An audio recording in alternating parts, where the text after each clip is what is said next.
প্রিয় দর্শক ও শ্রোতা, আসসালামু আলাইকুম। সবাইকে ঈদের শুভেচ্ছা দিয়ে শুরু করছি। আমরা আছি অন্তর্কথন নিবেদিত প্রকাশ অনুষ্ঠানের আজকের বিষয় মা। অন্তর্কথন একটি অলাভজনক এবং অরাজনৈতিক একটা ডিজিটাল প্ল্যাটফর্ম, যার লক্ষ্য উদ্দেশ্য সকল সুবিধা বঞ্চিত ব্যক্তি এবং বিশেষ চাহিদা সম্পন্ন শিশুদের নিয়ে আমরা তাদের কল্যাণে কাজ করে যাচ্ছি। আমাদের সঙ্গে অতিথি হিসেবে যুক্ত রয়েছেন শাহপুরী বেগম, যিনি একজন বিশেষ চাহিদা সম্পন্ন শিশুর মা। আজ 8ই মে বিশ্ব মা দিবস। যেহেতু আজকে বিশ্ব মা দিবস, সে কারণে আজকে আমাদের প্রতিবদ্ধ বিষয় হচ্ছে আলোচনার মা। মা শব্দটি এমন একটা অমূল্য শব্দ, যার তুলনা কারোর সাথে চলে না। এটি এমন একটা জাদুঘর শব্দ, এটা এমন একটা মন ছোঁয়া শব্দ, যেটা কোনো রকম কোনো উপমা, কোনো শব্দ দিয়ে এটা এক্সপ্লেন করার মতো না।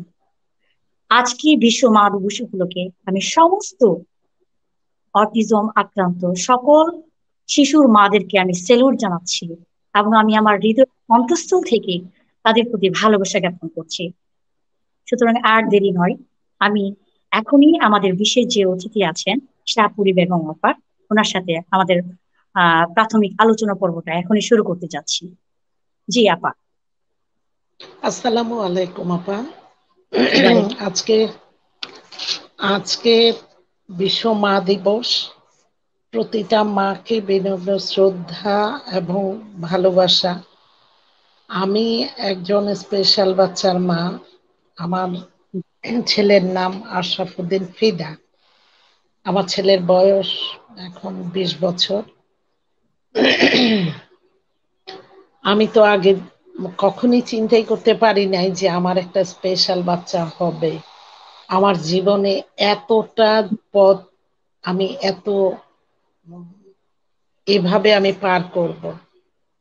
আমার অন্যান্য মানুষের মতো আমার জীবনটা কিন্তু আপা অন্যভাবেই হতে পারতো, তাই না? জি জি। কিন্তু এখন একটা স্পেশাল বাচ্চা নিয়ে যে কি যুদ্ধটা, হুম, যখন নতুন জীবন শুরু করলাম তখন তো আমি বুঝতে পারি নাই যে আমার এই বাচ্চাকে নিয়ে বা আমি এরকম একটা স্পেশাল বাচ্চার মা হব, কখনোই চিন্তা করতে পারি নাই আপা। আহা। হুম। ও আবার একটু আসবে, একটু দেখে আমাকে, আমি কার সাথে কথা বলছি। যাও, মা কথা বলছি, চলে গেল। আপা যখন আমার প্রথম কনসেপ্টটা করলো, জি। আমাদের কত চিন্তা ভাবনা, কত সুন্দর একটা পরিকল্পনা। তারপর যখন বেবিটা হলো, কোনো প্রবলেমই কিন্তু আমার ছিল না। কিন্তু তারপরও দেখা গেল যে জন্মের পর 3 মাস 4 মাস পরে দেখলাম যে আমার বাচ্চাটা এমনি সবকিছু নর্মাল, তার শব্দ করলে, নর্মাল বাচ্চারা যেমন একটু শব্দ করলে ওরা ফিরে তাকায়, হ্যাঁ, আচ্ছা ওর এই রেসপন্সটা হতো একটু দেরিতে। আচ্ছা। আমি তখনই ডাক্তারের কাছে নিয়ে গেলাম। আমার ছিল সমরিতা, হ্যাঁ, শিশু বিশেষজ্ঞ। উনি আচ্ছা আপা, বললেন যে একটু ইন্টারাপ্ট করছি আপনার জীবনের জি আপা। গল্পটা আগে। আমি আহ আহ আপনার জীবনের গল্পটা শুরু করার আগে আমি যে জিনিসটা একটু বলতে চাই, সেটা হচ্ছে জি আপা। আমি বলছি অন্তর্কথন একটা এমন একটা ডিজিটাল প্ল্যাটফর্ম। আমরা শুধুমাত্র যে মানবিকভাবে কাজ করবো এরকম না, আমরা মানবিকভাবে কাজ করবো এবং আমাদের নিজস্ব জায়গা থেকে আমরা চাই যে সকল অটিজম বাচ্চাদের চিকিৎসাতে আমরা যাতে এই খরচটা আমরা ক্যারি করতে পারি এই ডিজিটাল প্ল্যাটফর্মের মাধ্যমে। এবং এই ডিজিটাল প্ল্যাটফর্মে আমাদের যে এপিসোড গুলো হবে এবং এই অন্তর্কথনের যে ইউটিউব চ্যানেল, ফেসবুক থেকে সকল আয়ের বেশিরভাগ অংশ ব্যয় করা হবে এই তো বাচ্চার জন্য। আর অন্তর্কথনের প্রত্যেকটা পরিবারকে আমার, আমি মুখস্থিকা, আমি ফাহমিদা আক্তার, আমি একজন কথা ভাষা বিশেষজ্ঞ, কুড়িকে বাংলাদেশের প্রতিষ্ঠাতা পরিচালক। আমার অন্তঃস্থল থেকে আমি তাদের প্রতি কৃতজ্ঞতা প্রকাশ করছি এবং ভালোবাসা জ্ঞাপন করছি। সরি আপা, আমি একটু ইন্টারাপ্ট করার জন্য। জি আপা, না আবার। আপা, না না, ঠিকই আছে আপা। হুম। তারপর আমি যখন ছেলেটাকে আমার ফিদাকে দেখ ধীরে ধীরে বড় হলো, আমি সবসময় ডাক্তারের টাচে ছিলাম। তারপর একটা সময় দেখলাম যে ডাক্তার আমাকে বলল যে 3 বছর, 3 বছর 4 বছরের মাথায় বলল যে আপনি একটা স্কুলে দিয়ে দেন, বাচ্চাদের কাছাকাছি মেলামেশা করার সুযোগটা করে দেন তাকে। জানতে চাচ্ছি, ওর কত বছর বয়সে ওর বৈশিষ্ট্যগুলো, অটিজম বাচ্চার যে বৈশিষ্ট্যগুলো সেটা প্রকাশিত হয়েছে কত বছর বয়স থেকে? এটা আমি বুঝতে পেরেছি আপা অনেক দেরিতে। সেই তখন তো আর এই ব্যাপারটা, অটিজমের ব্যাপারটা ওইভাবে ছিলই না। হুম। যার জন্য আমি বুঝতে পেরেছি অনেক দেরিতে, আচ্ছা প্রায় 4 4 বছর, 5 6 বছর, 4 5 বছরই আমি বুঝতে পেরেছি। আচ্ছা, কিন্তু দর্শক এই যে অটিজম, এই হচ্ছে। জিনিসটা কি, হ্যাঁ হুম হুম। ওইটা বুঝতে অনেক সময় লেগেছে, কিন্তু আমি বুঝতে পারছিলাম যে কিছু একটা সমস্যা তার আছে, তো আপনি কোথাও একটা সমস্যা আছে। যে আপনার বাচ্চার আজকে অন্য সব বাচ্চাদের মতন বা মতো না, হ্যাঁ। আমার অন্যান্য আত্মীয় স্বজন ভাই বোনদের বাচ্চাদের মতো আমার বাচ্চাটা ওরকম না। তারপর আমি এই করলাম, স্কুলে দিলাম। তারপর ডাক্তার করলো যে আপনি একটা কাজ করেন, বাংলা চ্যানেল, সমস্ত বাংলা চ্যানেল, যে হিন্দি চ্যানেল, একবার ইংলিশ চ্যানেল, এখনো কোন ভাবে কিভাবে কথা বলবে বা শব্দটা কি করবে ওটা তো বুঝতে পারছে না, আপনি কাজে বাংলা চ্যানেলগুলি দেখেন। তখন আমি তাই করলাম, করার পরও আহ, আর করতে পারলাম না, ওর ভালো একটা ইমপ্রুভমেন্ট হচ্ছে না।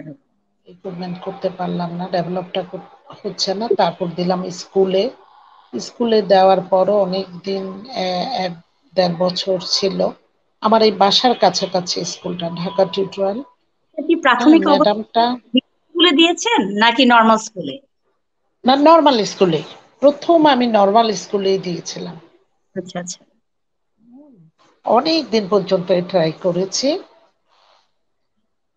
এখানে যখন দিলাম, দেওয়ার পর আহ, যখন ওর ডেভেলপটা আমি বুঝতে পারছিলাম না, তখন ওকে কি করলো, অনেক প্যারেন্টসরা একটু করছিল যে আপনি অন্য কোথাও দেখেন, ওখানে ওকে দিয়ে লাভ নেই। তারপর আমি ওখান থেকে এনে বাসায় এসে অনেক দিন পর্যন্ত অপেক্ষা করছিলাম যে কি করব। তারপরে আমি অনেক চিন্তা ভাবনা করে আমি খবর পেলাম যে মহাখালী শাহিদ, শাহিদ যে ওই শাহিদ, ওখানে জি জি। হ্যাঁ নাক কান গলার যে ইয়ারলস বাচ্চাদের যে একটা আছে, ওই হসপিটালে, ওখানে একটা স্কুল আছে, শাহিকে দিচ্ছে। শাহিকে ওখানেও ছিল অনেক দিন।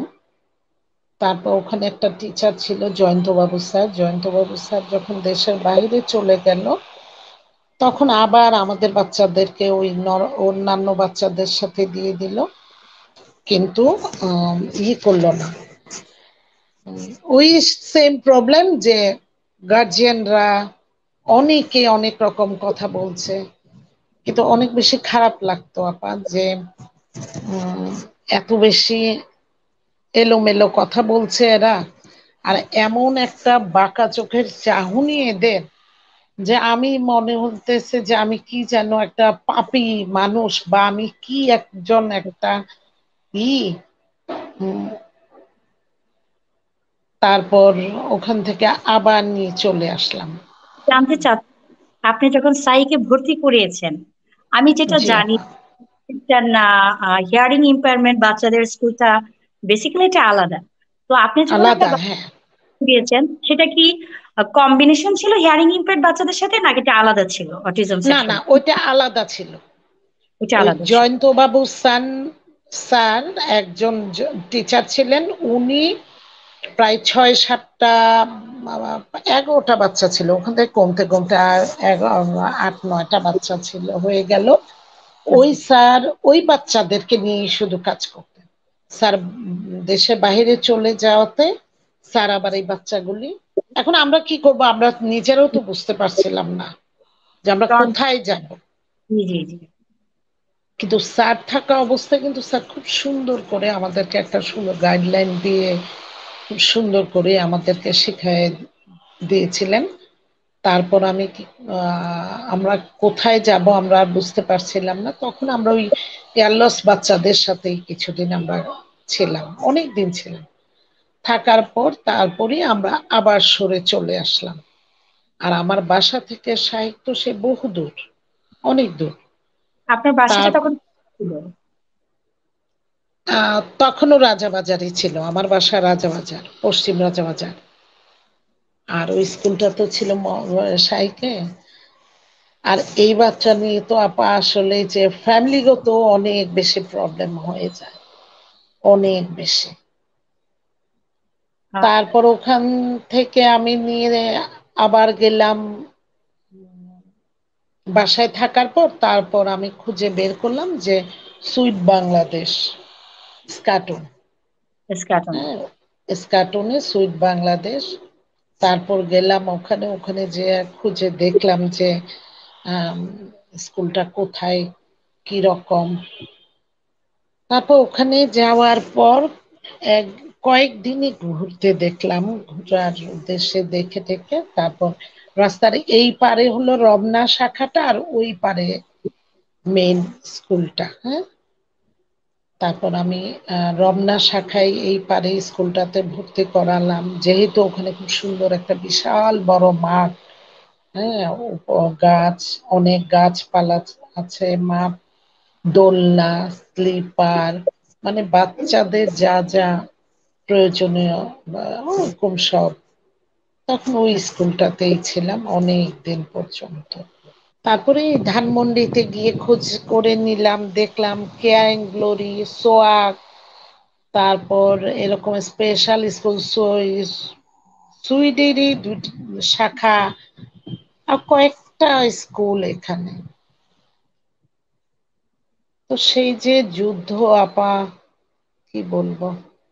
আপা, আমি একটু আপনার কাছে একটু জানতে চাচ্ছি, আপনি যদি দর্শকের উদ্দেশ্যে এই কথাটা বলেন যে আপনার বাচ্চার অটিজম যখন একটু আস্তে আস্তে অটিজমের মধ্যে হচ্ছে কন্ডিশনে সে পতিত হয়েছে, তখন কি কি ধরনের লক্ষণগুলো প্রকাশিত পেয়েছে, একটু যদি আপনি ডিটেলস বলতেন, তাহলে হয়তো বা অনেক অভিভাবকরা সেটা জানার পরে হয়তো বা সিনসিয়ার হবে বা তারা অ্যালার্ট হবে। একটু যদিও আপনার বাচ্চার কি কি লক্ষণ ছিল সেটা একটু যদি বিস্তারিত বলেন দর্শকের উদ্দেশ্যে, সেটা একটু ভালো হতো। ওর প্রথম লক্ষণটা ছিল ওই যে আই কন্ট্রাক্টটা একেবারেই ছিল না। আই কন্ট্যাক্টটা আই একেবারে। আই কন্ট্রাক্টটা ছিল না। তারপর আহ, যে কোনো একটা জিনিস নিয়ে খুব জেদাজেদিটা করতো সে, মানে একটু চিৎকার করে। ঠিক ছিল। সে কিন্তু আহ, যেহেতু সে চাইতে পারতেছে না, সে কিন্তু মুখে কোনো কথাই বলতো না, খুব আচ্ছা, এটা শব্দ করে সুন্দর করে হাসতো, কান্নাও করতো, কোনো একটা কিছু চাওয়া পাওয়ার জন্য সে খুব কান্না করতো। কিন্তু সে কিন্তু মুখে বলতো না, বাবা মা বলতো না যে আচ্ছা মা আচ্ছা। এটা লাগবে ওটা লাগবে, হ্যাঁ বাবা, কিন্তু ওরকম সে কখনোই বলতো না। এমনি তার আন্ডারস্ট্যান্ডিংটা কেমন ছিল, তার বুঝ ক্ষমতাটা কেমন ছিল বয়স অনুযায়ী বাচ্চাদের তুলনায়? না, আন্ডারস্ট্যান্ডটাও খুব একটা ভালো ছিল না। আচ্ছা সে আচ্ছা। কখনো কখনো ভালো ছিল, হ্যাঁ, কিন্তু বেশিরভাগই সে কোন রকম আন্ডারস্ট্যান্ড ছিলই না। সে কি অন্য সব তখন বাচ্চা নিয়ে খেলতো বা সমবয়সী বাচ্চাদের সাথে মিশতে পারতো? না না না না, মিশতে পারতো না, কারোর সাথেই মিশতে পারতো না। একা একাই এলোমেলো খেলতো, বা একা একাই। আর যেহেতু বাসায় সব বড়রা, ওর ফুপুরা ছিল, দাদি ছিল, আহ, আর বাবা মারা তো আছেই। তো ওদের সাথে খুব ওই যে সাউন্ড দিয়ে টিভি দেখতো, ইংলিশ সিনেমাগুলি দেখতো যখন, তখন ওইগুলি দেখতো আর ওই গু গু গু গু করে শব্দ করতো আর খুব মানে আহ ওইভাবে সে তার প্রকাশটা করত, তার ভালো লাগা মন্দ লাগাটা সে ওইখানেই সে করতো। তখনও কি সে সেই বয়সে কি দুই একটা শব্দ বলতো, মিনিংফুল কোনো অর্থ বলতো, নাকি একদমই না কথা না বলতো? না না না না না, বলতো না। বলতো তখনও না। সে শব্দ বলতো না, কিন্তু আহ, আমি যখন শিশু বিশেষজ্ঞর কাছে নিয়ে গেলাম সমরিতায়, ডাক্তার নাজিম সাহেব, ডাক্তার নাজিম আহমেদ ছিলেন, ওই ডাক্তার সাহেব আবার আমাকে বলে দিছিলেন যে আপনি যেমন বাহিরে গেলে এটা গাছ, হ্যাঁ, আর পাতা, হ্যাঁ, এই যে কাক, কাক কিভাবে ডাকে, যেমন যেগুলি আমাদের সাধারণত দেখা যায়, কাক কিভাবে ডাকে, এভাবে ডাকে, হ্যাঁ, যে চড়ুই পাখি, শালিক, মানে যখন যেটা দেখবেন ওটাই বলবেন, হ্যাঁ, আর ও যেন নিজ থেকে বলতে পারে, আচ্ছা, ওটা চেষ্টা করবে। ঠিক আছে। তার মধ্যে আমি তো কানগুলি টেস্ট করালাম যে কান ঠিক আছে, কানে কোনো সমস্যা না। তারপর তো ওকে চেষ্টা করেই যাচ্ছে করেই যাচ্ছে, আমি এদিকে চেষ্টা করছি। আর আহ, আসলে এই বাচ্চাদেরকে নিয়ে একটা সমাজে চলা, একটা পরিবেশে চলা, বা যে কি যে ডিফিকাল্ট, মানে যার বাচ্চা সেই বলছে আপা। সেটাই। হ্যাঁ। আর যখন অডিটরের ফার্স্ট ওয়ার্ডটা শুনেছেন, সেটা তো অনেক আগের কথা। সে সময়ে মানুষের দৃষ্টিভঙ্গি আমার মনে হয় এতটা পরিবর্তনশীল। না না আপা, ঘর থেকে, ঘরের মধ্যেই তো মানে খুবই বিশ্রী অবস্থা ছিল। তো মাঝে মাঝে যদি ছেলেকে নিয়ে একটু নিচেও নামতে যেতাম, দেখা যেত আশেপাশের মানুষজন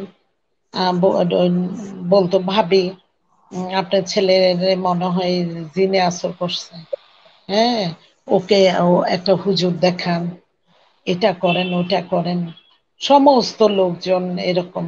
তো তারপর বাসার পাশে রাস্তা দিয়ে হাঁটতে গেলেও, আমার এই পাশের বাসায় এক বোরকলি মহিলা এক বাচ্চা নিয়ে হাঁটতেছে ফিদার সময়।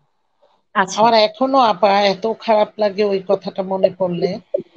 সে ওই মাটা বলতেছে, আমি বলতেছে ওই যে দেখ তোর পেছনে ওই পাগল ছেলেটা আছে, এখন ইস, দিবে মানুষের তোকে। কি হতে পারে, কিভাবে এসব কথা বলে, আমি আসলে উম, কল্পনা করি। কারণ তারও তো সন্তান এটা হতে পারতো, এটা তো এরকম না যে এটা কোন মানে হয় না। না, কোনো। আমি তখন বুঝতে পারলাম যে ও, আমাদের বাসাটা তখন দোতলা, বাহিরে বিশাল বড় একটা বারান্দা ছিল, ওখানে বসে বসে ওকে নিয়ে অনেক সময় কাটাতাম, খেলতাম।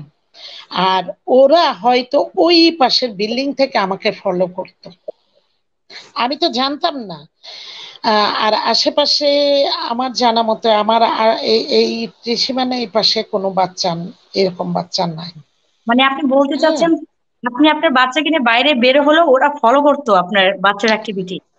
হ্যাঁ, আবার ওই বাসা থেকে এখানে ওরা ফলো করতো, এবং ব্যাপারটা সবাই জানাজানি হয়েছে যে এখানে একটা প্রতিবন্ধী ছেলে আছে, ইস, খুবই প্যাথেটিক। এই মাটার একটা প্রতিবন্ধী আহ, বাচ্চা আছে। এইভাবে এইটা করতো যে আমি বাসার সামনে রাস্তা দিয়ে হাঁটা চলাটাও যেন আগা- খুব বেশি ছিল, মানে আসলে বাসার মানুষই বলতো যে, কি বলবো যে আম, মাদের খাসলত ভালো হলে কি আর এই ধরনের বাচ্চা কাচ্চা হয় না। এটা আপনার পরিবার থেকে মানুষ করতো?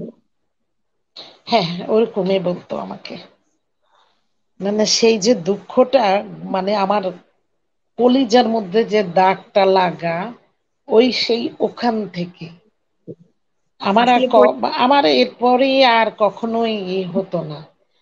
বলতো যে আহ আগেকার দিনের মানুষে 8-10টা বাচ্চা কাচ্চা হয়, যেগুলি অসুখ বিসুখ হয় ওগুলি তো মারাই যায়, এরকম পাগল ছাগল তো আর হয় না, মানে স্পষ্ট ভাষায় এভাবে বলা হতো।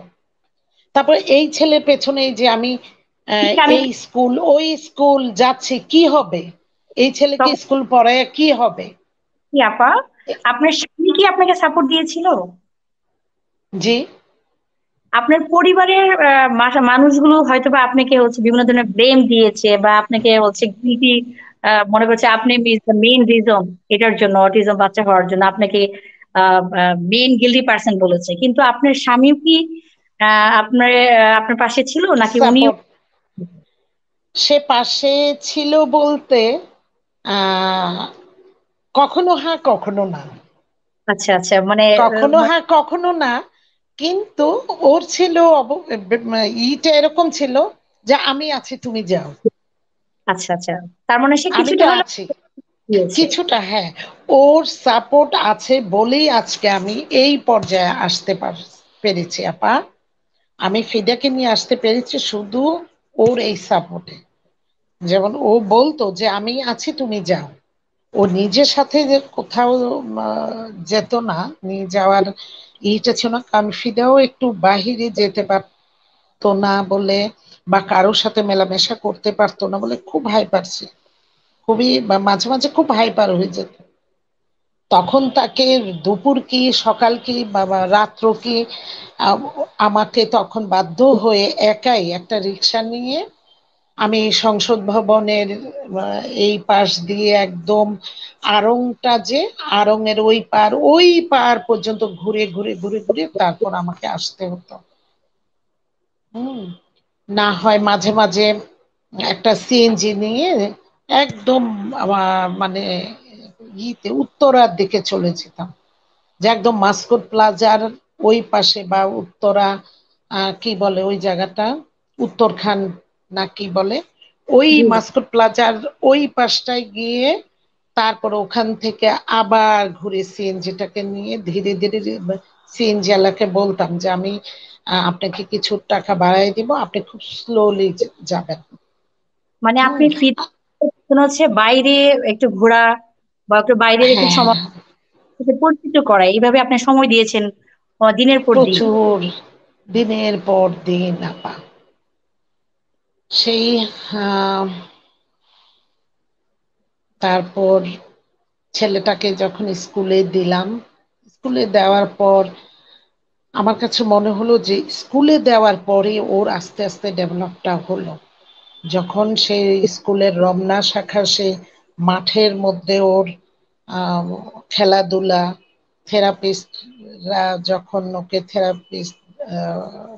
থেরাপি দিল, স্কুলের করলো, তার পাশাপাশি আমি যত কোথায় ট্রেনিং হচ্ছে, কোথায় একটু ওয়ার্কশপ হয়, মানে অনেক এগুলির মধ্যে আমি সব সময় অ্যাটেন্ড করতাম। আচ্ছা তখনও আচ্ছা দেখা যেত ফিদাকে নিয়ে আমি 7 দিনের একটা ট্রেনিং করলাম, ফিদাকে আচ্ছা। নিয়ে আমি অন্য এক বাসায় রেখে তারপর আমি ওই ট্রেনিংটা করতে যেতাম। তার মানে মানে ওকে আমার সাপোর্টিভ ছিল না যে আপনার সন্তানকে একটু দেখবে। এতটা সময় এক মুহূর্ত হয়তো দেখবে, কিন্তু এতটা সময় তো কেউ দেখবে না।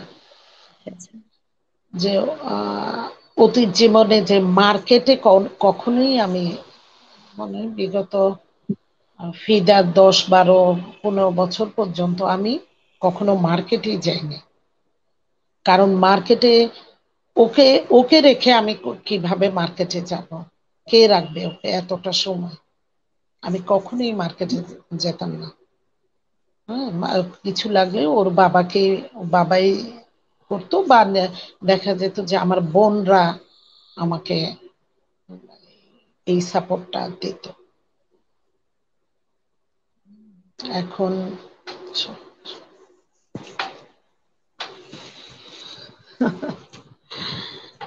সে আপা, বলে না, এই মনের কষ্টগুলো একটা চাপা কষ্ট, যেটা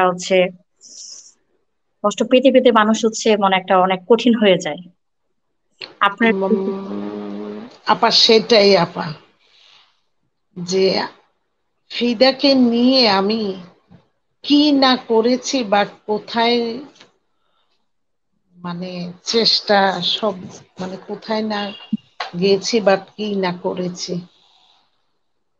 যেমন ওকে যখন বলতো যে এদিক মানে এদিকটায় আমি মাঝে মাঝে ফিদাকে নিয়ে রাজশাহী চলে যেতাম। হ্যাঁ, রাজশাহীতে যে কেন? ওকে রাজশাহী বড় অপার বাসা, ওখানে বড় অপার শ্বশুর বাড়ি। ওই পাশটায় গেলে আবার ফিদাকে নিয়ে আমি বাইরে বাইরে ঘুরতে পারতাম, যেমন খুশি যখন যা খুশি তাই করা যেত। হ্যাঁ, যা খুব বাবা সারা রাত হতো ও জাগনা, ঘোরাঘুরি করা, বা ওর কিছু খাওয়া দাওয়া, ওর নিজের কিছু ভালো লাগা, আমি এগুলি বাসায় থেকে করতে পারতাম না। আচ্ছা আচ্ছা। সব সময় মানে এমন ভাবে একটা ভেতর আমি থাকতে হতো আমাকে। আমি ওই সাপোর্টটা আর ঘরের মধ্যে আমি পারতাম না। হয় আমি রাজশাহী চলে যেতাম, আবার রাজশাহী থেকে এসে আবার এখানে কিছুদিন থাকার পর তারপর আমি আবার কিছুদিন থাকার পর আবার কুমিল্লা চলে যেতাম। কুমিল্লা আমার মানে নিজের বাবার বাড়ি। বারবার পরিবেশটা চেঞ্জ করতেন ফিদার ইয়ার জন্য, ইমপ্রুভমেন্টের জন্য। ফিডার, হ্যাঁ ফিডার এই জন্য আমি ওই জিনিসটা চেঞ্জ করতাম, চেঞ্জ করে করে শুধু তার ডেভেলপের জন্যই, যে কোথায় গেলে একটু ভালো হবে ওটা করতাম আবার। বর্তমানে ফিদা কোন স্কুলে পড়ছে, আর স্কুলে যাওয়ার পরের কি কি ইমপ্রুভমেন্টটা কেমন হয়েছে একটু যদি বিস্তারিত বলতেন। ফিডার স্কুলে যাওয়ার পরে সবচেয়ে ভালো ইমপ্রুভমেন্টটা হয়েছে স্কুলে যাওয়ার পরে ফিদা স্কাউট করেছে। ফিদা স্কুলে গ্রুপ নাচ বা একা নাচ ওটা আচ্ছা শিখেছে শুধু স্কুলে দেওয়ার পরে। হ্যাঁ, তারপর ও নিজে একাই হারমোনিয়াম বাজায় গান শিখতে পারতো। তারপর আমি টিচারও রাখলাম বাসায়। সেই টিচার এসে দেখে বলছে যে আপা আমি তো নর্মাল বাচ্চাদেরকে নিয়ে টিউশনি করি, ফিডা কিন্তু এর চেয়ে অনেক ভালো। অনেক ছোটবেলার কথা সেটা। যখন বাসায় আমি টিচার রাখলাম সেটাও টিকতে পারলো না, টিচারটাকেও আমি টিকায় রাখতে পারলাম না, টিচারটাকেও বের করে দেওয়া হলো। বাসা থেকে বের করে দিয়েছে। মানে ওইভাবে ডাইরেক্ট টিচারকে আচ্ছা বের করে দেওয়া হয় নাই, ওর বাবাকে এমন ভাবে করা হলো এবং আমাকে এমন ভাবে প্রেসার ক্রিয়েট করা হলো যে আমি স্যারকে ছাড়াই দিতেই বাধ্য হলাম। আচ্ছা আচ্ছা। আজও পর্যন্ত আর স্যারটাকে আর আমি আর আনতে পারলাম না। হুম। এখন স্কুলে আছে? এখন ফিদে আছে সুইট বাংলাদেশের স্কাটনে। আচ্ছা, সুইট বাংলাদেশি স্কাউট। বর্তমানে ফিদা ফিদা কি শিখছে স্কুল থেকে, যদি একটু বলেন। সে গত এই বছরই আচ্ছা জানুয়ারি থেকে মার্চ মাস পর্যন্ত কি বলে 3 মাসের একটা ই- এই কি বলে ভুলে গেছি। তা চাকরিও করেছে আপা ও। জব করেছে? মাশাল্লাহ। হ্যাঁ, মাশাল্লাহ। ফিদা স্কুল সুইট বাংলা এখন আবার ওই জব করার পর ও খুব সুন্দর টাইপ করতে পারে। হ্যাঁ, মাশাল্লাহ। স্কুল থেকে এখন বলছে যে ওকে হয়তো টাইপটাই আহ, স্কুলে একটা ব্যবস্থা হয়তো বা আচ্ছা করানো আচ্ছা। হবে। তারপর ফিদাকে সুইট বাংলাদেশে যখন পড়তো ওখান থেকে আমাদের মহাসচিব ছিলেন মামুন ভাই, জহুরুল ইসলাম মামুন স্যার। জি জি। উনি ওনার কাছ থেকে পারমিশন নিয়ে আমি ইউসেফে ফিদাকে নিয়ে ট্রেনিং করাইছে। তো ভোকে। ওকে ভেবেছিলাম যে মা ছেলে মিলে ও কি আর অন্য কিছুতে পারবে, ও মা ছেলে মিলে কুকিং আচ্ছা বেকিং ওগুলিতে আমরা একটা কোর্স করি, করার পর আমরা মা ছেলে বসে কিছু একটা করব। আচ্ছা ও আচ্ছা। প্রথম কয়েকদিন সে করলো দেখল, তারপর দেখি ওর খুব অমন, সে কোনোভাবেই ওটা করবে না। আচ্ছা পরে স্যার ম্যাডাম ওরা জিনিসটা বুঝতে পেরে আমাকে বললো যে আপা একটা কাজ করেন, ওকে আপনি অন্য একটা সাইডে নিয়ে দেখেন। হ্যাঁ, তাহলে ও হয়তো বা ভালো করবে। ভালো করবে। তারপর ওখানে এক আপা, ফিদা কিন্তু দেখতে শুনতে বেশ স্মার্ট, অনেক সুন্দরী। আচ্ছা আপা আচ্ছা। ভেবেছে কি যে ওকে একটা ভালো সেফের চাকরি দেওয়া যাবে, ওকে একটু করলে। ও যে স্কুলে পড়াশোনা করেনি ওটা তো আপা জানেই না। আচ্ছা আচ্ছা। আপা নিয়ে ওখানে ট্রেনিং চলতেছে, ওখানে দিয়ে দিচ্ছে ওই ক্লাসে। পরে আমি আবার স্যারকে বলে বুঝে বলে কয়ে তারপর নিয়ে আসছি। পরে ওকে নিয়ে আবার কি করব ওই ইউসেফে ওকে নিয়ে স্যার বুদ্ধি দিল যে আপা একটা কাজ করুন, ওর হাত ধরে আপনি সম মানে সারা ইউসেফ এর ইগুলি ঘুরতে থাকেন, আপনি দেখেন ও কোনটা চুজ করে, আপনি যে ঘুরে দেখেন। আমি ঘুরছি, সে টেক্সটাইল স্পিনিং এ, সে ওটা তার পছন্দ। সে বসে ওখানে একটু দেখলো অনেক। ওখানে তো যে সুবিধা বঞ্চিত বাচ্চারা, ওরা তো জি। খুব ট্যালেন্ট থাকে, ওরা খুবই ট্যালেন্ট। কয়েকটা ছেলে ছিল, 7-8টা ছেলে। স্যার বললো যে আপা আপনি এখানে বসে থাকেন, ও বাচ্চাদের সাথে মিশো। তো ওইখানেই দেখলাম যে ও এত সুন্দর করে। তারপর স্যার মাঝে মাঝে মেশিন গুলি খুলে খুলে মুছে পরিষ্কার করে করে যে আবার সেট করতো, সেও স্যারের সাথে ওই কাজগুলি দিব্যি করে ফেলতে। তারপর ওখানে যে জব মেলা হলো, জব মেলার মধ্যে ওই স্যার আমার চেয়ে দেখলাম স্যারই ইন্টারেস্ট। স্যাররা কি করলো, ফিদাকে বায়োডাটাটা তৈরি করতে দিল। আমি ওইটা বায়োডাটা তৈরি করে দিলাম, জব মেলাতে করলাম। অ্যাটেন্ড করার পরে কয়েক জায়গায় চাকরির আসলো, কিন্তু চাকরির সব গার্মেন্টস এর যে আপা আমরা এটা ভালোই করব, ওকে দেখে রাখবো। কিন্তু আপা ওকে তো একা ছাড়া যাবে না, সব ইগুলি ঢাকার বাহিরে। তো অনেকেই আমাকে কার্ড দিল যে আপা আপনি আমার সাথে এটা যোগাযোগ করেন, আমি আপনাকে পরে করতেছি। হ্যাঁ, আমি ওর জন্য আপনি চিন্তা করেন না, আমি ওকে করব। কিন্তু আমি ওই সাহসটা পেলাম না আপা, কারণ ওকে তো এই যে সুইট বাংলাদেশেও যাই আসে আমি নিয়ে যাই, আমি তাকে নিয়ে আসি, একা তো ওকে ছাড়া যাবেই না। অভিভাবক তাদের উদ্দেশ্যে যদি কিছু বলতে চান। বাচ্চাকে প্রচুর সময় দিতে হবে। আমি জীবনে এত বেশি যুদ্ধ করেছি আপা, ঘরে বাহিরে, মানে খুবই বাজে ভাষায় কথা শুনেছি আপা। আমার হাতে একটা পয়সা ছিল না, আমি যে কি কষ্ট করেছি এটা কিন্তু কাউকে বলার মতো না পা। কিন্তু কেউ এই ব্যাপারটা মানে বুঝবে না পা। আমি যখন শাহীকে যাওয়া, মানে ফিদা যখন শাহীকে পড়তো আপা, যে আমি এখান থেকে ফিদাকে বাসে রিক্সায় চড়ে বাসে করে তারপর যাওয়া আসা করতাম।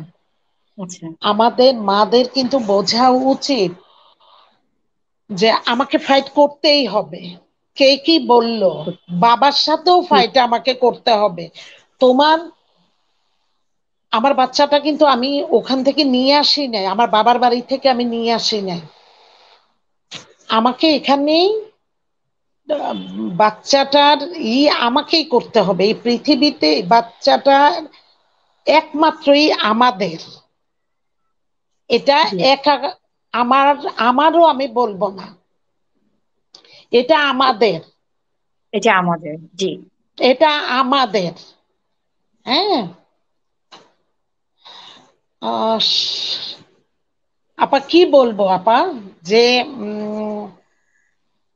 মাঝে মাঝে এখনো আমি মাঝে মাঝে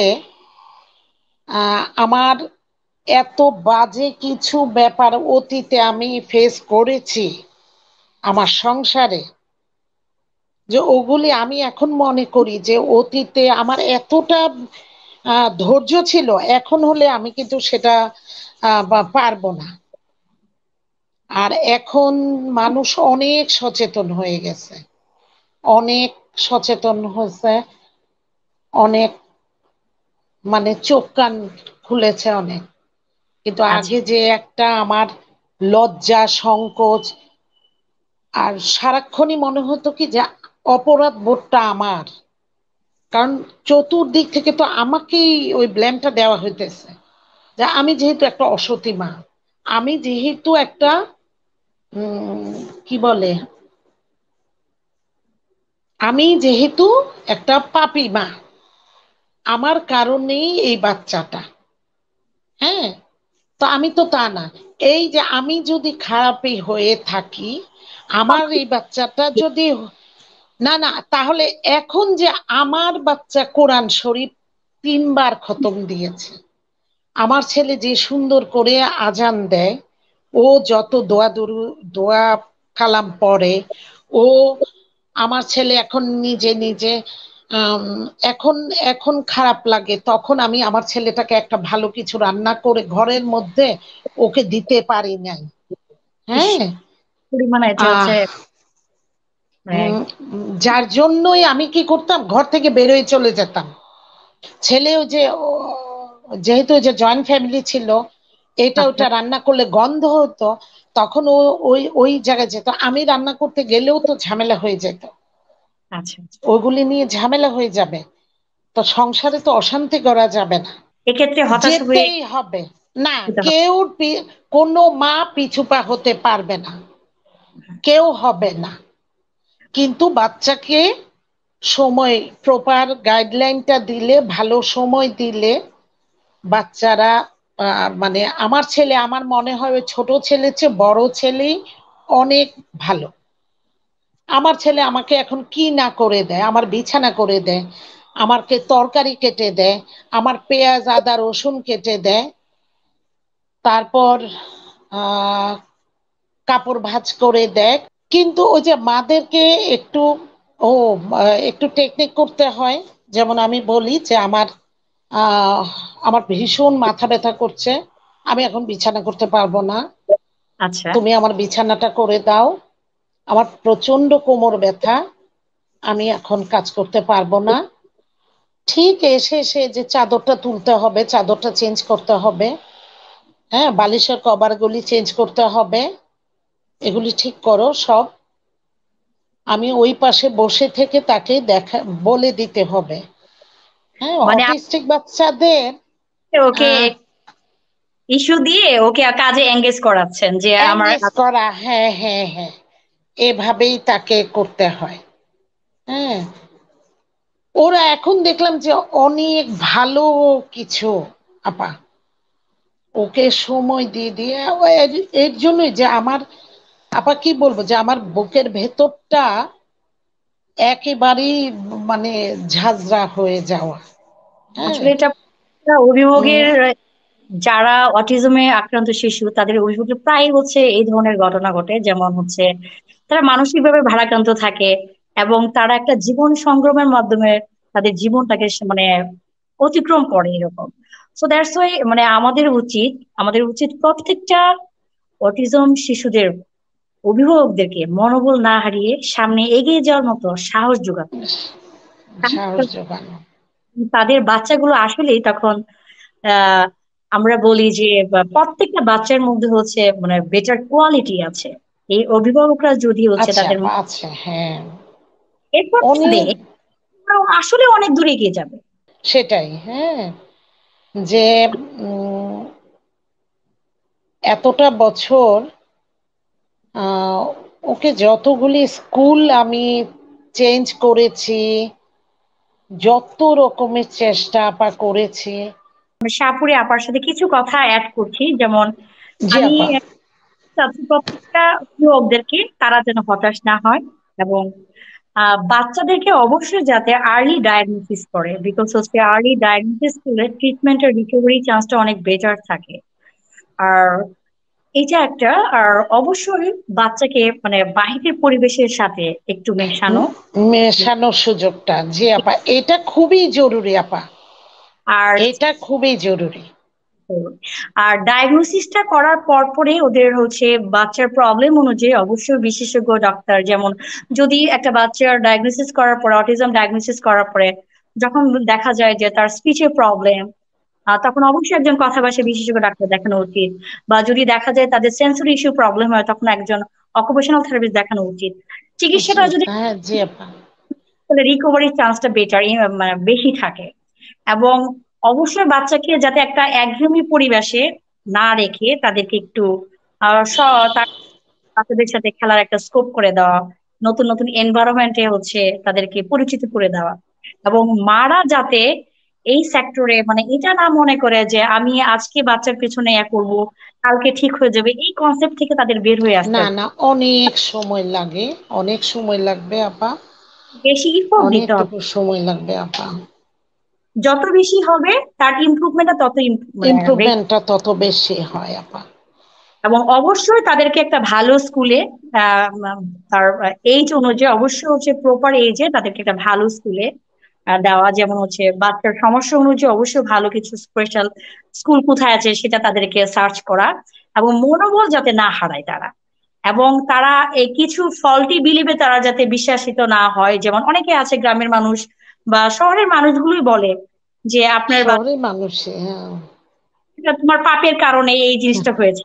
আসলে এটার কোনো মেডিকেল কোনো হচ্ছে এটার মানে এটার কোনো ওয়েজই নাই। কারণ এটার মানে এইটার কোনো হচ্ছে এটা এই ইস্যুর সাথে কোনো রিলেট না। কারণ না অটিজম হুম। এটা এখনো পর্যন্ত কেউ স্পেসিফিক বলতে পারে না। সো ফল্টি বিলিভ আমাদেরকে পরিহার করতে হবে। এবং প্রথমটাই আমার হয়ে যায়। সময় বলে যে আমার বাচ্চা হুম। কথা বলবে, আরো দেরিতে একটু পরে চিকিৎসা করায়, এই মনোভাব থেকে তারা যাতে বের হয়ে আসে। আহ, আহ, দেরিতে কথা বলা বাচ্চা আর অটিজম বাচ্চা দুইটা বাচ্চার কন্ডিশনের মধ্যে কিন্তু ভাস্টলি একটা মানে ডিফারেন্স থাকে। কারণ স্পিচ দিলে বাচ্চার শুধু স্পিচের প্রবলেম থাকে, আর অটিজম স্পেকট্রাম ডিসঅর্ডার বাচ্চাদের তাদের হচ্ছে সেন্সরি ইস্যু গুলো থাকে, বিহেভিয়ারাল ইস্যু গুলো থাকে, তারপর হচ্ছে মনোযোগ কম থাকে, তারপর হচ্ছে তার অন্যান্য ক্ষেত্রে যে সোশ্যাল কমিউনিকেশন ক্ষেত্রে প্রবলেম থাকে। সো দ্যাটস ওয়াই তারা যাতে ওই বিলিভের উপর না থাকে যে আমার বাচ্চা শুধু না স্পিচ, থাকে হ্যাঁ। সেটাই আপা। আমার অন্য বাচ্চারা হয়তো বা কথা দেরিতে বলেছে, বা আমার পরিবারের মধ্যে কেউ কথা দেরিতে বলেছে, আমার বাচ্চা হয়তো বা কথা বলবে, এই বলবে হ্যাঁ। থাকা। আমি তাদেরকে অবশ্যই এই সম্পর্কে সচেতন হতে বলবো। অবশ্যই যখন একটা বাচ্চার মধ্যে আর্লি স্টেজে এই সমস্যা পরিলক্ষিত হয়, সেটা ভালোভাবে অবজার্ভ করা, এবং অবশ্যই যাতে অল্প বয়সে বিশেষজ্ঞ ডাক্তারকে দেখানো। যেহেতু অনুষ্ঠানটা শেষ পর্যায়ে চলে আসছে, আমাদের সময় আর শেষ বেশি। পর্যায়ে। আমি হচ্ছে প্রত্যেকটা অভিভাবকদেরকে আহ আজকে মা দিবস উপলক্ষে আমি প্রত্যেকটা মাদেরকে আমি একটা কথাই বলতে চাই: আপনারা কখনো মনোবল হারাবেন না। আপনারা আপনাদের সংগ্রামী জীবনে অবশ্যই এগিয়ে যাবেন, এবং দেখবেন আপনার বাচ্চা একটা বেটার ওয়েতে, একটা বেটার একটা লেভেলে আপনার বাচ্চা মানে সেটেল ডাউন হবে, যেটা দেখে আপনাকে আসলে ভালো লাগবে যে আসলে আমার পরিশ্রমের কারণে আমার বাচ্চাটা এই অবস্থায় এসেছে। সেই আমরা মনে করি যে একটু আমি এফোর্ট দিলাম, এটা সাথে সাথে রেজাল্ট দিবে না। অনেক সময় না অনেক না আপা, অনেক সময় লাগবে। তো আমি আমার অন্তঃস্থল থেকে, আর আজকে যেহেতু মা দিবস, আমি প্রত্যেকটা হুম। মাকে জানাচ্ছি এই সংগ্রামী জীবনে তারা এখন পর্যন্ত একটা যোদ্ধা হিসেবে কাজ করছে। প্রত্যেকটা মাকে আমি সেটা আপা, এখন এই যুদ্ধটা করছি আপা, কিন্তু আমারও বর্তমানে আমার ছেলেটা পাশে যে কি মানে কে দাঁড়াবে বা কি হবে, যখনই এই জিনিসটা ব্রেনে মানে মনের মধ্যে আসে আপা, কি যে খারাপ লাগে তখন। প্রতিবন্ধী কথাটা বা হচ্ছে অটিজম এই ধরনের প্যাশেন্টের ক্ষেত্রে আমরা যাতে হচ্ছে নেগেটিভ কোনো অ্যাটিটিউড না দেখাই, এবং তাদের ক্ষেত্রে অবশ্যই আমরা সহমর্মিতা দেখাই। এটা আমি সকল মানুষের প্রতি আমার মানে আকুল আহ্বান থাকবে। আমি আজকে অনেক প্রোগ্রামটা ধন্যবাদ। আবার ভালো আপা, খারাপ লাগে এই জিনিসটা যে আমাদের এই কিছু কিছু বাচ্চা, বড় বড় অ্যাডাল্ট বাচ্চারা রাস্তায় এইদিক ওদিক কাউকে, আমার ছেলেকে নিয়ে রাস্তায় গেলেও কিন্তু ও একে ওকে টাচ করে ধরতে চায়, এই যে পিটায়, গায়ে হাত দেয়। ওদের বাবা মা বেঁচে থাকতে আরেকজন এসে বাচ্চাদের গায়ে হাত তোলে কিভাবে আপা? সেটাই হচ্ছে মানে এটা হচ্ছে মানুষের এত, দৃষ্টিভঙ্গি। যদি না না একটা দৃষ্টিভঙ্গি না দৃষ্টিভঙ্গি আপনি যাই বলেন আমাকে, আমি আমার গেটের পাশে দাঁড়াইলে নিলাম, একটা একটা ছেলে এসে আমার দিকে তাকাইলো বা আমার গায়ে টাচ করলো, ওর জন্য কি আশেপাশে মানুষ ধরে ওকে পিটাইতে শুরু করবে? ওই লোকটার কি সমস্যা, কেন সে আমার গায়ে হাত দিল, ওই জিনিসটা তো আমি আগে দেখবো। মানে তারা মনে করে যে কোনো একটা মুখে কথা বললেই হয়। আসলে আমরা না না, কাঠামোগত। একটা হসপিটালে, তাও একটা হসপিটাল বা ইতে ক্লিনিকে, যে কিছুদিন আগে আমাদের একটা বাচ্চা, একটা অটিস্টিক বাচ্চা বাবার সাথে স্কুলে থেকে যাচ্ছিল, ওই মেয়েটার, সে কিন্তু বলছিল যে মেয়েটার দিকে তাকাইস, যে আমার দিকে তাকায়ও না। তা আমাদের এই অটিস্টিক বাচ্চারা কিন্তু এরকমই। হ্যাঁ, ওই যে আমার ছেলের সাথেও যদি আপনি 1 মিনিট দেখা করেন, কথা বলেন, ও কিন্তু আপনি যেটা বলবেন সেটাই বলবে, রিপিট করবে, সমানে শুধু রিপিট করবে। হ্যাঁ, আচ্ছা। তো ও কিন্তু এমনি কিন্তু পড়তে পারে, খেলাধুলা সবকিছু ঠিক আছে, যে সারাদিন একা একা বসে বসে দাবা খেলে সে। তারপর দাবা খেলা শেষ হবে, লুডো খেলবে, লুডো খেলা শেষ হবে, তারপর কম্পিউটারে একটু গেমস খেলবে। ওর এই সারাদিনই কাটে এভাবে। আর আমি যখন ডেকে নিয়ে আসবো যে আসো মাকে একটু হেল্প করো, এখানে একটু কাজ করে দাও, তখন আবার দিব্যি সে মাকে কাজ করে দিবে। হুম। তা একজনের দিকে একজন তাকাবে, আর একটা বাচ্চাকে তার গায়ে আরেকজন হাত তোলার আগেও তো চিন্তা করবে যে এইটা কার ছেলে বা কার মেয়ে। কাঠামোগত পরিবর্তন হয়েছে, কিন্তু হচ্ছে আমাদের দৃষ্টিভঙ্গি, মানবতা, এগুলোর কোনো পরিবর্তন হয় নাই, বা আমাদের হচ্ছে যে হিউম্যানিটি বা মোরাল ভ্যালু, এগুলো এখনো ডেভেলপ হয়নি। না, হয় কোথাও আপা হয় নাই। হওয়ার ভঙ্গিমা আমার মনে হয় যেন, হওয়ার এটা ভঙ্গিমাটা, শুনেন আপা, বাসে যখন আমি চড়ি, ও ইদানিংও বলছে মা বাসে যাব। হ্যাঁ, বা আমি বাসে মনটা খারাপ যে কি করবা, যাবা বাইরে যাবা, চলো মা বাসে যাব। হ্যাঁ, তো আমি এখনো মাঝে মাঝে বাসে উঠি, বাসে উঠে একদম শেষ স্টপেজ যা, তারপর রাস্তাটা চেঞ্জ করে আবার আরেকটা বাস নিয়ে বাস আবার চলে আসে। যে আচ্ছা। এই যে কিছুটা সময় জ্যামের মধ্যে থাকা, করা, এইটাই ওর ভালো লাগাটা। হ্যাঁ, তো মাঝে মাঝে দেখি যে ও পাঁচটা দেখালে, হ্যাঁ, তখন ও বলে কি, আমার দিকে তাকায়, কে, এটা কি কার্ড, আমি কি দেখেন, এটা প্রতিবন্ধী কার্ড, কে প্রতিবন্ধী, তাই বললাম আমি। হ্যাঁ, তা আমি প্রতিবন্ধী, কি করব, ছেলে আমার পাশে। হ্যাঁ, তারপর তর্ক শুরু করে দেয়, আপনার ছেলে তো সবই ঠিক আছে, সমস্যা কি, আপনার ছেলের সমস্যা কি। মানে এই ব্যাপারটা যে বাসের মধ্যে অনেক ফেস করতে হয়। আসলে হচ্ছে আমি কিছুদিন আগে একটা ঘটনা ঘটেছিল আমার চেম্বারে। আমার একটা পেশেন্ট, তার নাম আহিল। আহ, তার সাথে এটা হয়েছে।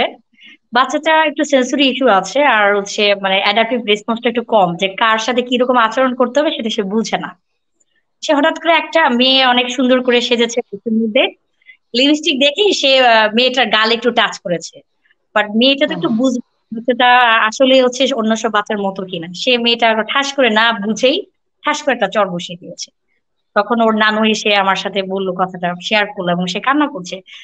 আসলে মানে আমাদের মানুষরা যে কবে মানুষ হবে সেটাই হচ্ছে, কি বলবো, এই সমাজের মানুষ হচ্ছে অনেকটা পশুর মতো আচরণ করছে, অসভ্য হয়ে যাচ্ছে দিন দিন। তাদের হচ্ছে মোরাল লুজিং হয়ে যাচ্ছে। আপা, ফিদাকে নিয়েও এই ফার্ম গেট বড় ব্রিজটা ছিল যে ওই পারে, ওখানেও সেম কাহিনী ঘটেছে।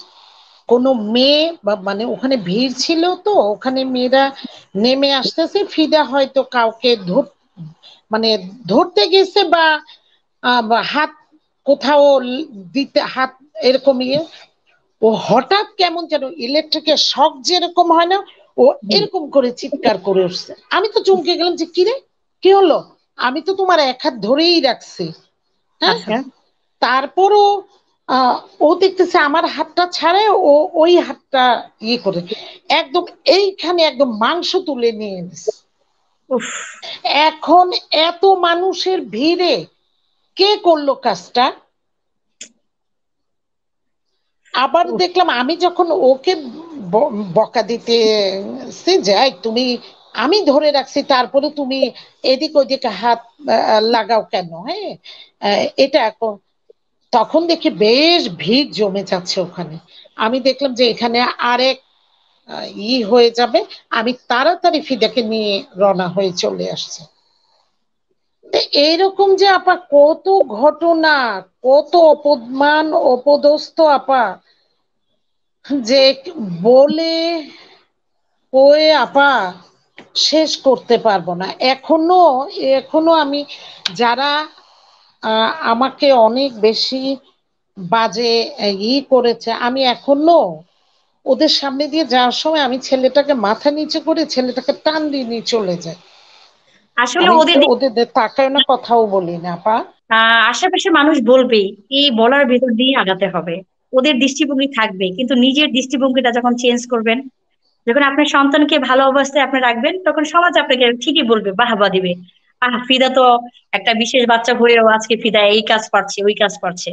সমাজ, আমরা আমাদের হচ্ছে সোসাইটিটার পিপল, সোসাইটির আপা পিপলের কতটা আপা ভালো কাজ যারা বা বিপক্ষে আমরা নাই। না, এখনো কিছু মানুষের, এখনো কিছু আমার কিছু মানুষের ধারণা আমি শুধু শুধুই ওকে নিয়ে এই জার্নিটা করছি। ও এইগুলি যদি না করতাম, আমি যদি ওকে নিয়ে ঘরেই থাকতাম, আমার টাকা পয়সাগুলি সব জমা থাকতো, ফিদা যা হওয়ার তাই হতো। আমি শুধু শুধুই এইগুলি করেছি, এবং আমি এই যে রোজ সকালে বেরোয় যাই আসি যে এগুলি শুধু শুধুই করছি। কি বলবেন? আপনি আপনার মতো এগিয়ে যান। ওদের কথাগুলো, ওদের কথা একটু জাস্ট এক পাশে রেখে দেন। আপনি আপনার মতো এগিয়ে যান। আমি আজকের মতো করে প্রোগ্রামটা আমি শেষ করে দিচ্ছি, কারণ হচ্ছে জি আপা। অনেকটা এটা লং টাইম সাসপেন্ড করেছে। আজকের মতো আমি হচ্ছে আসি। আহ জি আসসালামু আপা। আলাইকুম। আর আসসালামু আলাইকুম আপা। আবার আপনাদের সাথে দেখা হবে। আর প্রত্যেকটা সুবিধা বঞ্চিত এবং হচ্ছে যারা বিশেষ চাহিদা সম্পন্ন শিশু আছে, তাদের জন্য হচ্ছে অন্তর্গত নিবেদিত এই প্রোগ্রামটা কাজ করে যাচ্ছে। আপনারা আপনাদের জীবন কাহিনী এবং হচ্ছে আপনাদের হচ্ছে ছোট ছোট গল্প, আপনাদের ব্যতীত মানে না বলা কথাগুলো আপনারা অন্তর্গঠনের ফেসবুক পেজে ইনবক্সে আপনারা ইনবক্স করতে পারেন, ফেসবুকে ইনবক্স করতে পারেন। এবং আমাদের অন্তর্গঠনের ওয়েবসাইটে আপনারা হচ্ছে যোগাযোগ করতে পারেন। আমাদের অন্তর্গঠনের ওয়েবসাইট হচ্ছে www.অন্তর্গঠন.com। এই বলে আমি আমার হচ্ছে আজকের আলোচনা পর্বটি শেষ করেছি। আবার দেখা হবে ইনশাল্লাহ দ্বিতীয় এপিসোডে। আসসালামু আলাইকুম।